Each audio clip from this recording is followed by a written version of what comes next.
isugu jira dhalinyarada iyo aqoonyahanka ayaa shir jaraa'id oo ay si wada jir ugu qabteen hotel Xaraf ee magaalada Hargeysa waxa ay kaga dhawaaqeen urur cusub oo lagu magacaabo Darsoor isla markaasina ka shaqeyn doona qadiyada madaxbannaanida Soomaaliland iyagoona sidoo kale tilmaamay inuu socdo olole ka dhana madaxbannaanida Soomaaliland iyagoona sheegay inay difaaci doonaan weerar kasta oo kaga yimaada dhanka siyaasadda Soomaaliya ugu horeyn waxa halkaasi ka hadlay gudoomiyaha ururka Darsoor Maxamed Xaashi Xasan Maxamuud Jaamac Xamdi iyo sidoo kale Abwaan Cabdisaaq Oday iyagoona faahfaahiyay ururkan sababaha loo aasaasay iyo shaqooyinka uu qaban doono ururka Darsoor waa urur wadani loo aasaasay sanadkan 2017 oo hadafkiisu yahay inuu wacyiga ummadda Soomaaliland kor u qaado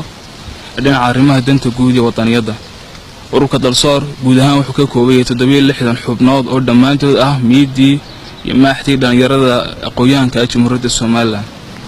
ururka Darsoor waxa uu hiigsanayaa inay xubnihiisu gaaraan oo weeraan 5,000 oo xubnood oo dhammaan gobolada Soomaaliland ku sugan wuxuuna xafiiskiisa guud ku yaalaa caasimadda Hargeysa Imaaratul Khayr qolka 305 intaas waa hordhaca ururka waxaan u galay war-saxaafadeedka xogtiisa iyo muhiimadiisa shacabka iyo hoggaanka Jamhuuriyadda Soomaaliland maanta ay Soomaaliland la soo noqotay madaxbannaanideedii ka luntay 1960 isla markaana la soo noqotay 1990 waxay go'aansadeen in aanay faragelin arrimaha u gaarka ah khuseeya dawladdii ay madaxbannaanideena kala soo noqonay ee Soomaaliya inkastoo shacabka Soomaaliland uu ahaa dacalka dulmana loo geystay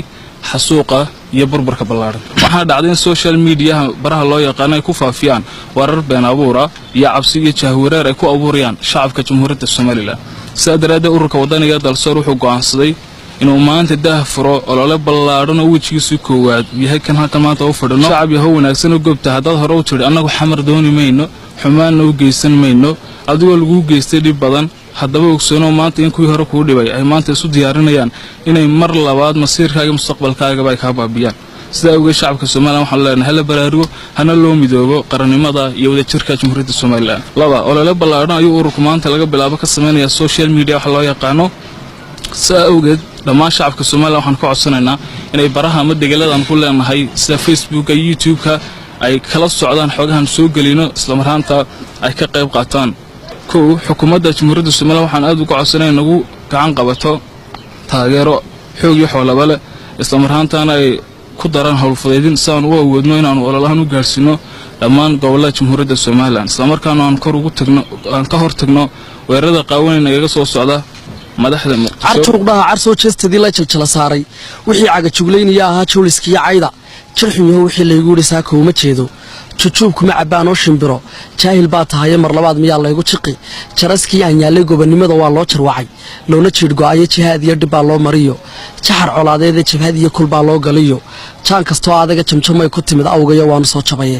sidii laba dal oo jaara oo nabad ku joogtowda ayaabaan jantay meela jagi waa jannaya nuura mise waan isjiijiidanaa waba jaqowdaan maanta kadib haddii aan la yidhaa waan u taaganahay difaaca qarannimada Soomaaliland waxaan leenahay markaa shacbi wanaag Soomaaliya iyo dhalinyarada arrinta isu keenkeena madal furan isu keenkeena doodo isu keenkeena saynu arrimaha loobi culus oo waliba xarfadaysan oo aan caadifad ku salaysan aqoon ku salaysan aynu uga jawaabi lahayn taas haynoo ahaato ayaan leenahay dhammaan dhalinyarada Soomaaliland xukuumaddan waxaanu ka codsaynaa taageeraan u baahannahay